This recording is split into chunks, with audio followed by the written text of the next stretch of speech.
नवीन नाशिक सिडको परिसरात दिवसेंदिवस पिण्याच्या पाण्याचा प्रश्न गंभीर होत आहे. काही भागांमध्ये अनियमित पाणी पुरवठा होत आहे, तर काही भागामध्ये कमी दाबाने पाणी पुरवठा केला जात आहे. ऐन उन्हाळ्यात पाणी टंचाई होत असल्याने लोक रस्त्यावर उतरलेले आहेत. पाणी पुरवठा सुरळीत व्हावा यासाठी अनेकदा तक्रारी देऊनही त्याची दखल घेतली जात नसल्याने नवीन नाशिक सिडको कार्यालयात विविध वार्डातील प्रतिनिधी, सामाजिक कार्यकर्ते तसेच माजी नगरसेविका छायाताई देवांग यांनी विभागीय आयुक्त यांच्या दालनात बैठक मांडली. यावेळी पाणी पुरवठा विभागाचे संबंधित अधिकारी उपलब्ध नसल्याने नागरिकांनी तीव्र संताप व्यक्त केला. संबंधित अधिकारी यांची भेट होत नाही तोपर्यंत आम्ही येथेच बसून राहणार असणार असा पवित्रा उपस्थानी घेतल्यावर अखेर 1 ते 1.5 तासानंतर पाणी पुरवठा अभियंता रवींद्र धारणकर, उप अभियंता एजाज काझी, जितेंद्र चव्हाण व विभागीय अधिकारी जयश्री बर्हागी उपस्थित झाल्या.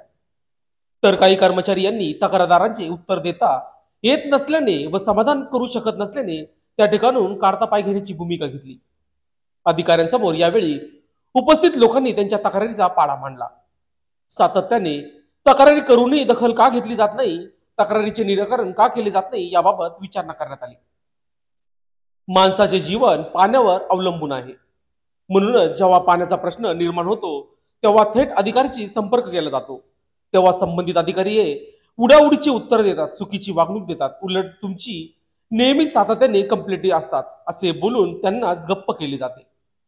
या सर्व कारणाने नागरिकांमध्ये संतापाची लाट उठून आली असतात लोक थेट महानगरपालिका नवीन नाशिक सिडको येथील कार्यालयात जाऊन प्रशासन व बगरूर कर्मचारी यांच्या विरोधात निषेध व्यक्त केला.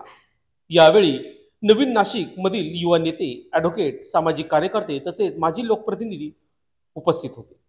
दरम्यान या प्रसंगी लोकशास्त्र न्यूजशी बोलताना ॲडव्होकेट यांनी अधिक माहिती दिली. नमस्कार सर्वांना, जय महाराष्ट्र. ॲडव्होकेट अजिंक्य गीते. काल नवीन नाशिकमधल्या पाणी प्रसंगी नवीन नाशिकमधील सर्व पक्षाच्या लोकांनी, पदाधिकाऱ्यांनी व नागरिकांनी सिडको विभागीय कार्यकारी कार्यालय येथे भेट घेण्याचे ठरवले होते. पण त्या ठिकाणी भेट घेतल्या असता त्या ठिकाणी कुठले अधिकारी नव्हते. तिथे 2-4च खुर्च्या होत्या, म्हणून आम्ही सर्वांनी खाली बसून त्यांची वाट बघायची ठरवलं. विभागीय अधिकारी मॅडम 1.5 तासाने आल्या. मला त्यांचा काही संबंधच नव्हता या पूर्ण विषयामध्ये. जे पाणी पुरवठ्याचे अधिकारी होते ज्यांच्या आम्ही वारंवार जे उद्धटपणे लोकांशी उत्तर द्यायचे, जे लोकांना भिकारी म्हणायचे, जे लोकांना म्हणायचे पाण्याचा काय आमची समस्या आहे, त्याला आम्ही काय करू, असे जे वेगवेगळे उत्तर ते लोकांना द्यायचे, त्याचा अतिरेक झाला होता. मागच्या 3.5 महिन्यांपासून हे सर्व प्रकरण चालू आहे. त्याच्यामुळे काल आम्ही सर्वांनी जायचं ठरवलं, त्यांच्या भेटायचं ठरवलं. तिथं आम्ही त्यांना भेटलो, त्या ठिकाणी त्यांची चर्चा केली व त्यानंतर त्यांनी सकारात्मक चर्चेतनं मार्ग काढला व 2 दिवसात पूर्ण नवीन नाशिकचा पाणी पुरवठा सुरळीत होईल असं त्यांनी सांगितलं. त्यानंतर आंदोलन थांबलं.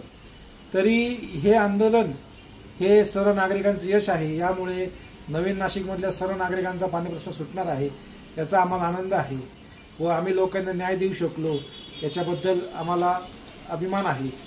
एवढं बोलून मी थांबतो. जय हिंद, जय महाराष्ट्र.